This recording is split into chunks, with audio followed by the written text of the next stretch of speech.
Pernah nggak sih kita mikir, dari mana sebetulnya kita berasal? Kenapa ya, dunia ini rasanya kok ada yang salah, ada yang rusak, dan yang paling penting, apa ada harapan buat perbaikan? Nah, hari ini kita bakal coba telusuri kisah Adam, sebuah cerita dasar dari tradisi Kristiani yang coba ngasih kita kerangka buat ngejawab pertanyaan-pertanyaan besar itu, soal penciptaan, kejatuhan, dan penebusan. Oke, jadi coba kita putar waktu jauh ke belakang. Bahkan sebelum ada yang namanya awal yang bisa kita bayangkan. Cerita ini dimulai dari konsep yang luar biasa. Tuhan itu ada, bahkan sebelum waktu itu sendiri ada. Dialah titik nol, titik awal dari segalanya. Jadi, kisah ini tuh kayak punya 3 babak utama yang dramatis. Pertama, kita bakal lihat gimana rancangan awalnya yang serba sempurna. Terus kita bakal lihat momen tragis di mana hubungan itu jadi rusak parah. Dan yang terakhir, di tengah semua kehancuran itu, kita bakal nemuin secerca harapan, sebuah janji pemulihan. Yuk, kita masuk ke babak pertama, rancangan awal dari Allah. Sebenarnya, kayak gimana sih dunia dan manusia itu di awal-awal menurut blueprintnya Sang Pencipta? Nah ini nih yang menarik banget, manusia itu diciptakan dari 2 hal yang kontras. Di satu sisi kita ini dari debu tanah, ini tuh kayak pengingat kalau kita rapuh, terbatas. Tapi di sisi lain Tuhan sendiri menghembuskan nafas hidup. Nah inilah percikan ilahinya, ini yang bikin kita beda, yang bikin kita jadi makhluk yang punya jiwa. Sering kan kita dengar istilah diciptakan menurut gambar dan rupa Allah, itu maksudnya apa sih? Ini bukan soal fisik loh, bukan juga berarti kita setara sama Tuhan, sama sekali bukan. Ini lebih ke sebuah panggilan, sebuah tugas mulia. Kita ini diciptakan buat jadi cermin karakternya Tuhan di dunia, buat nunjukin kekudusan, kebenaran, dan kasih-Nya. Coba deh kita bayangin sejenak hidup yang benar-benar beda dari yang kita kenal sekarang. Dulu di Taman Eden, manusia itu hidup dalam kondisi sempurna, diciptakan baik, nggak kenal dosa, nggak ada rasa malu, bahkan nggak ada yang namanya kematian. Itu loh kondisi aslinya, yang sayangnya sekarang udah hilang. Nah, ini nih satu lagi ide yang mungkin bikin kaget. Ternyata kerja itu awalnya bukan kutukan. Beda banget ya sama yang kita rasain pas Senin pagi. Justru kerja itu adalah bagian dari rencana Tuhan yang sempurna.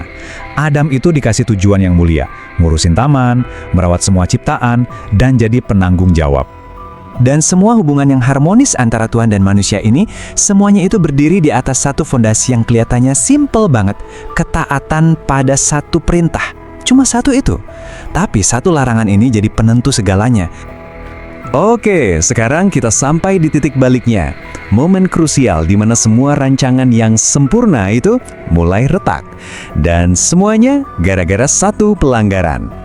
Coba perhatiin deh gimana kejatuhan itu dimulai. Bukan dengan kekerasan atau paksaan loh, tapi cuma dengan satu pertanyaan licik. Emang bener ya Tuhan bilang gitu? Ini bukan penolakan terang-terangan, tapi ini serangan yang halus banget. Tujuannya buat memelintir kebenaran dan menanam benih keraguan. Dan dari situ kita bisa lihat deh proses kehancurannya. Jelas banget polanya. Dimulai dari keraguan. Keraguan itu terus tumbuh jadi ketidaktaatan, di mana maunya diri sendiri lebih penting daripada perintah Tuhan. Dan hasilnya, ya, kehancuran total. Hubungan yang tadinya utuh, sekarang pecah berantakan.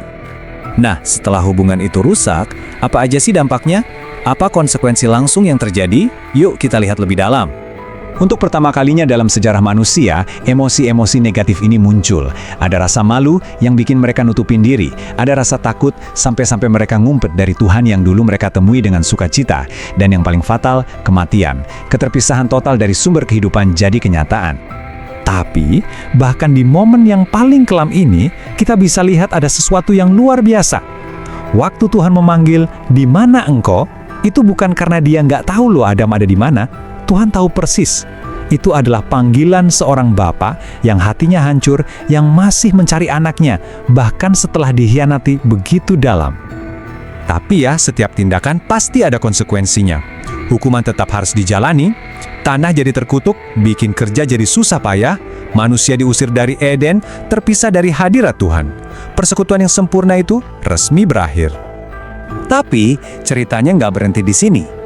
Kisah ini nggak berakhir dengan putus asa. Justru di tengah-tengah hukuman yang paling berat, secerca harapan pertama mulai kelihatan. Tersembunyi di dalam kalimat hukuman itu sendiri, ada sebuah janji. Para teolog sering menyebut ini sebagai Injil pertama, atau kabar baik yang paling awal. Tuhan berjanji kalau suatu saat nanti akan ada keturunan dari perempuan yang bakal ngasih pukulan telak ke kekuatan jahat yang jadi awal semua masalah ini. Nah, dari sini ceritanya membangun perbandingan yang sangat kuat. Ada dua Adam. Adam yang pertama, karena ketidaktaatannya, dia bawa masuk dosa dan kematian buat kita semua. Lalu, muncullah Adam yang kedua, yaitu Kristus, yang lewat ketaatannya yang sempurna, justru membawa kehidupan kembali bagi semua orang. Dan inilah puncaknya. Inilah inti dari semua ini. Salib itu bukan kecelakaan dalam sejarah. Bukan. Salib adalah jawaban Tuhan yang udah direncanakan dari awal untuk kegagalan di Taman Eden. Semua yang dirusak oleh satu orang dipulihkan secara total oleh ketaatan sempurna dari satu orang lainnya. Jadi pada akhirnya, kalau kita renungkan, kisah Adam ini ya kisah kita juga kan? Kita semua diciptakan untuk kemuliaan, untuk sebuah hubungan yang luar biasa dengan pencipta kita. Tapi kita juga jatuh dan terpisah karena dosa. Dan karena itu, kisah kuno ini ternyata nggak cuma diem di masa lalu. Gemanya masih terasa banget sampai sekarang, memberikan panggilan penebusan yang sama untuk kita semua. Jadi, pertanyaan terakhirnya bukan buat orang lain, tapi buat kita masing-masing. Secara pribadi, apa jawaban kita untuk panggilan itu?